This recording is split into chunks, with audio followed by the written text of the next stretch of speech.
The history of Mar Shimun Bar Sabbae, 339 AD.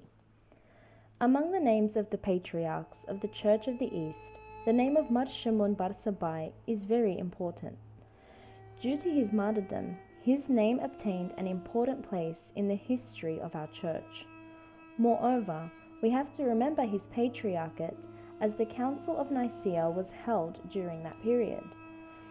Though the patriarch was not present in person, it is believed that some representatives of our church, including the famous Mar Abram, was present in the council.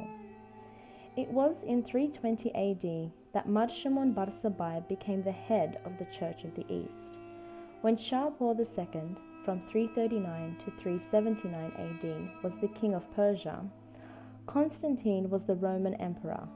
Claiming a sort of protectorate over all Christians, Constantine wrote to Shah Paul II asking for protection and favor for the Christians residing in Persia.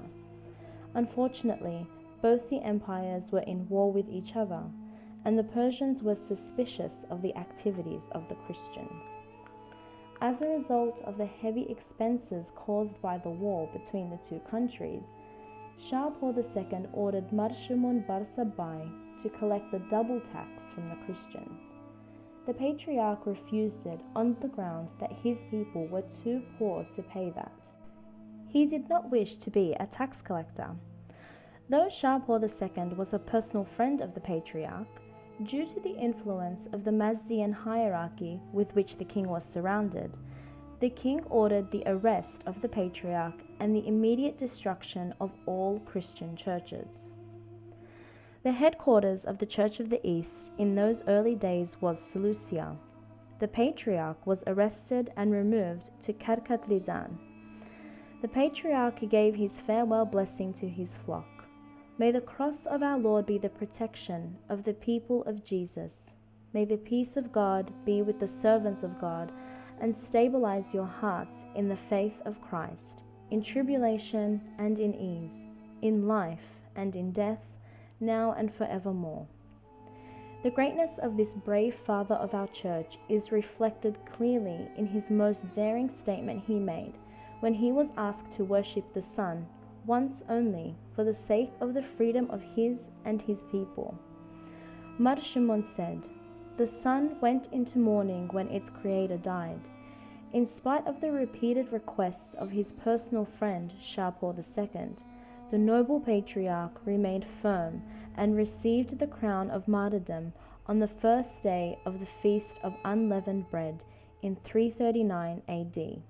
A terrible persecution followed. Mar Shimun died for two of the noblest causes for which it was possible for man to suffer. His faith in God and his sense of duty to his people are examples for all generations to follow. His life teaches us many good lessons. If he had not strong faith in God, he would have yielded to the request to worship the sun once. If he had not his sense of duty to his people, he would have attempted to collect double tax to escape persecution. But Mar Shimun was not a coward of that sort. Let us thank God for such patriarchs. Let us follow the footsteps of this noble and worthy patriarch who was blessed with the crown of martyrdom. While remembering the hallowed memory of this martyr patriarch, we cannot but mention Tarbo, a sister of this patriarch. She served the church as a deaconess. She too was arrested in Seleucia because the Jews reported that the illness of the queen was due to the sorceries of Tarbo, who was avenging the death of her martyred patriarch, Mar Shimun Bar Sabbae. After Tarbo had been arrested, along with her sister and their servant, they were brought to the capital. The chief Mobed conducted a trial and condemned these brave ladies to death. They were cut in pieces. Then the queen was carried in a litter in the midst of the dead bodies of these holy women.